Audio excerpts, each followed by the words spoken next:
Shalom, firman Tuhan kali ini dengan tema bebas dari kekhawatiran. Terambil dari kitab Matius 6 ayat yang ke-25 sampai ke-30. Matius 6 ayat yang ke-25 sampai ke-30. Demikian firman Tuhan. Karena itu aku berkata kepadamu, janganlah khawatir akan hidupmu, akan apa yang hendak kamu makan atau minum, dan janganlah khawatir pula akan tubuhmu, akan apa yang hendak kamu pakai. Bukankah hidup itu lebih penting daripada makanan, dan tubuh itu lebih penting daripada pakaian? Pandanglah burung-burung di langit yang tidak menabur dan tidak menuai dan tidak mengumpulkan bekal dalam lumbung, namun diberi makan oleh Bapamu yang di surga. Bukankah kamu jauh melebihi burung-burung itu? Siapakah di antara kamu yang karena kekhawatirannya dapat menambahkan sehasta saja pada jalan hidupnya? Dan mengapa kamu khawatir akan pakaian? Perhatikanlah bunga bagong di ladang yang tumbuh tanpa bekerja dan tanpa memintal. Namun aku berkata kepadamu, Salomo dalam segala kemegahannya pun tidak berpakaian seindah salah satu dari bunga itu. Jadi jika demikian Allah mendandani rumput di ladang yang hari ini ada dan besok dibuang ke dalam api, tidakkah ia akan terlebih lagi mendandani kamu, orang yang kurang percaya. Saudara terkasih dalam Tuhan, kekhawatiran itu ibarat wabah yang sudah menyebar ke seluruh kehidupan manusia. Sejak dari kita kecil pun, kita sudah merasakan namanya kekhawatiran. Ketika kita sudah sekolah di sekolah dasar atau SD, kita khawatir nantinya kalau lulus, kita bisa masuk SMP yang menjadi pilihan kita atau tidak. Kemudian ketika kita sudah masuk SMP, juga kita khawatir nantinya bisa masuk ke SMA yang kita pilih atau tidak. Kemudian setelah kita SMA, kita juga khawatir nantinya bisa masuk ke perguruan tinggi yang sudah kita pilih atau tidak. Dan setelah kita kuliah, kita juga akan khawatir nantinya bagaimana tentang pekerjaan yang sudah kita pilih, kita bisa bekerja di tempat yang sudah kita pilih atau tidak.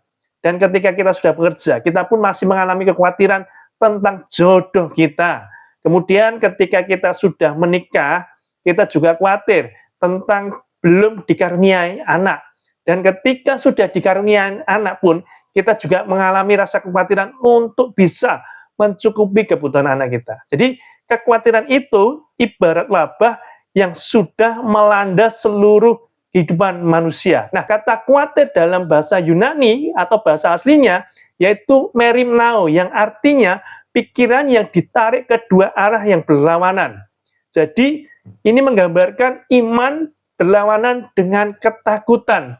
Itulah tentang khawatir yang tertulis dalam kitab suci ini. Jadi, kata khawatir ini menggambarkan dua pikiran yang saling tarik-menarik dan itu berlawanan. Jadi, antara iman dengan ketakutan. Apa yang bisa kita pelajari? Yang pertama, sekali lagi, kekhawatiran itu tidak berguna dan justru cenderungnya merugikan. Ayat yang ke-27 dikatakan, siapakah yang karena kekhawatirannya dapat menambahkan sehasta saja pada jalan hidupnya? Artinya, sebenarnya khawatir itu tidak berguna. Justru ketika kita khawatir, itu bisa mengakibatkan kita stres. Dan ketika kita stres, itu bisa mengganggu kesehatan kita. Bisa timbul sakit mah, bisa timbul hipertensi, sakit jantung, dan lain sebagainya. Karena sekali lagi, kekhawatiran itu tidak berguna dan cenderung merugikan.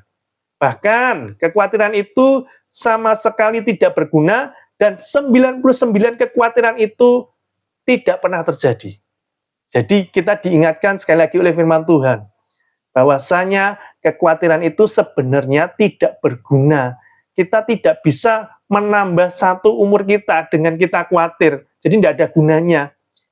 Lantas, apa yang harus kita lakukan? Tentu, kita akan bahas bersama-sama di perenungan kita kali ini. Jadi yang pertama yang bisa kita pelajari, kekhawatiran tidak berguna dan cenderung merugikan. Kemudian yang kedua, kekhawatiran adalah ciri orang yang tidak beriman. Kita bisa baca di ayat yang ke-31 dan 32 dari Matius 6. Sebab itu, janganlah kamu khawatir dan berkata, apakah yang akan kami makan, apakah yang akan kami minum, apakah yang akan kami pakai? Semua itu dicari bangsa-bangsa yang tidak mengenal Allah. Akan tetapi Bapamu yang di surga tahu bahwa kamu memerlukan semuanya itu. Saudara, yang kedua, sekali lagi kita belajar bersama-sama bahwasanya kekhawatiran itu merupakan ciri orang yang tidak beriman. Dan kekhawatiran itu bertolak belakang dengan iman. Kalau khawatir, berarti kita tidak percaya adanya kehadiran Allah. Makanya tadi firman Tuhan mengingatkan, semua itu dicari bangsa-bangsa yang tidak mengenal Allah. Artinya ketika kita khawatir, berarti kita tidak memiliki iman kepada Allah.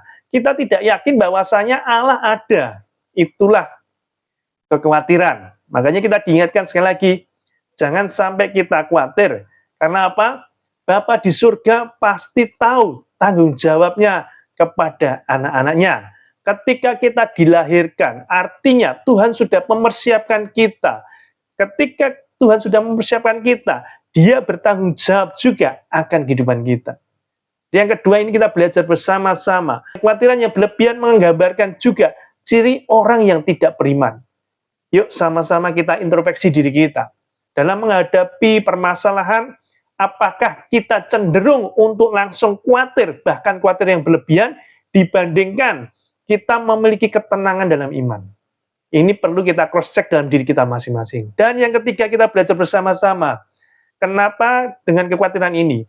Allah tidak ingin kita khawatir.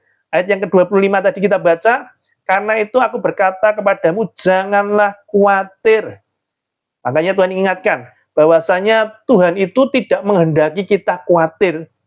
Allah yang memberi hidup pasti memberi makanan, pakaian kepada kita. Artinya ketika Allah menciptakan kita, pasti Allah tidak akan membiarkan kita. Pasti Dia akan memenuhi segala kebutuhan kita. Apa yang tidak kita makan, minum, pakai, dan lain sebagainya. Dan kita belajar bersama-sama. Bapa rela mencukupi setiap kebutuhan hidup anak-anaknya. Demikian juga kita sebagai orang tua. Tentu kita tidak ingin anak kita terlantar. Kita ingin anak kita tercukupi kebutuhannya. Demikian pula kerinduan Bapa di surga terhadap kehidupan kita. Terlebih orang-orang yang mengasihi Tuhan. Yang terus bersandar pada Tuhan. Tuhan tidak ingin kita berkekurangan dalam kehidupan ini. Makanya Tuhan tidak mau untuk kita khawatir. Jangan kamu khawatir. Sekali lagi firman Tuhan mengingatkan kepada kita semuanya. Kita biji mata Tuhan. Dan Tuhan pasti pelihara dan proteksi kehidupan kita. Jadi yang ketiga ini mengingatkan sekali lagi kepada kita. Allah tidak ingin kita khawatir. Lantas pertanyaannya adalah bagaimana caranya supaya kita bebas dari kekhawatiran? Yang pertama, hidup untuk hari ini. Ayat yang ke-34. Sebab itu janganlah kamu khawatir akan hari besok. Karena hari besok mempunyai kesusahannya sendiri. Kesusahan sehari cukuplah untuk sehari. Jadi Tuhan mengajarkan kepada kita bagaimana bisa kita tidak khawatir atau bebas dari kekhawatiran. Hiduplah untuk hari ini. Dengan apa yang menjadi kebutuhan kita. Dengan apa yang menjadi permasalahan kita. Biarlah kita boleh menikmati hari-hari kita. Apa yang akan terjadi besok, janganlah kita terlalu memikirkannya, sehingga itu membuat kita khawatir. Tetapi, lakukan yang terbaik untuk hari ini. Kalau kita masih diberikan kesempatan untuk hidup sampai hari ini, berarti Tuhan rindu setiap kita bisa mengerjakan yang terbaik untuk hari ini. Jadi jangan pernah khawatir untuk hari besok yang belum kita lewati. Karena apa? Sekali lagi, ketika kita khawatir hari besok, itu tidak ada gunanya. Justru membuat kita tambah stres, tambah pusing, dan bisa mengganggu kesehatan kita, secara kesehatan tubuh kita maupun jiwa kita. Jadi yang pertama yang Tuhan ingatkan kepada kita, yuk hidup untuk hari ini, mengucap syukur akan apa yang Tuhan berikan hari ini, dan Tuhan rindu setiap kita cukup dalam segala sesuatu yang kita butuhkan. Kemudian yang kedua, bagaimana kita bisa bebas dari kekhawatiran? Tuhan mengajarkan hidup bagi kerajaan Allah. Matius 6 ayat yang ke-33. Tetapi carilah dahulu kerajaan Allah dan kebenarannya, maka semuanya itu akan ditambahkan kepadamu. Saudara, ketika kita mengutamakan kerajaan Allah dan kebenarannya, mengutamakan Tuhan dalam kehidupan ini, maka saya percaya Tuhan tidak tinggal diam atas setiap kehidupan kita. Karena janji Tuhan adalah ketika kita mencari terlebih dahulu kerajaan Allah, kebenarannya, hidup dalam ketakut akan Tuhan, hidup menurut apa yang menjadi kebenaran Tuhan, maka semuanya apa yang kita butuhkan, apa yang kita perlukan, Tuhan itu sudah sediakan bagi kita. Bahkan janji Tuhan, apa yang tak pernah dilihat oleh mata, apa yang tak pernah didengar oleh telinga, apa yang tak pernah timbul dalam hati manusia, semua sudah disediakan Allah bagi mereka yang mengasihi Tuhan. Artinya bagi mereka yang sungguh-sungguh untuk mencari kerajaan Allah dan kebenarannya. Jadi yang kedua kita diingatkan, bagaimana kita bisa bebas dari khawatir adalah hidup bagi kerajaan Allah. Inilah pentingnya kita melekat kepada Tuhan, melekat pada firman-Nya, melakukan apa yang menjadi firman-Nya. Sebab ketika kita melakukan kebenaran, melakukan firman-Nya, maka itu yang akan menghasilkan berkat demi berkat yang akan kita peroleh dalam kehidupan ini.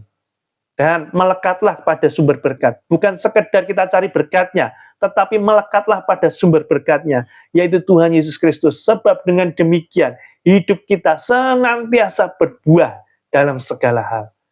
Doa saya, saudara, hiduplah dalam kecukupan untuk hari ini, dan hiduplah untuk kerajaan Allah. Kerjakan bagian kita, dan lakukan apa yang menjadi kehendak Tuhan dalam kehidupan ini. Maka saya percaya, Tuhan tidak tinggal diam atas setiap kehidupan kita. Apapun pergumulan kita hari-hari ini, percayalah, kita tidak sendirian. Dia Immanuel, Dia Allah yang beserta dengan kita. Dia tidak meninggalkan kita. Memang kita masih hidup di dunia ini, dan pasti akan ada masalah demi masalah dalam keluarga kita, dalam pekerjaan kita, dalam studi maupun pelayanan kita. Tetapi percayalah, ketika Allah beserta dengan kita, maka kita bisa mengatasi permasalahan tersebut, dan kita tidak menjadi orang yang khawatir, karena senantiasa berserah, berharap kepada Tuhan. Doa saya, saudara senantiasa hidup dalam bebas dari rasa khawatir, sebab kita punya Allah yang dahsyat, Allah yang kita sembah dan kenal dalam nama Tuhan Yesus Kristus. Tuhan memberkati.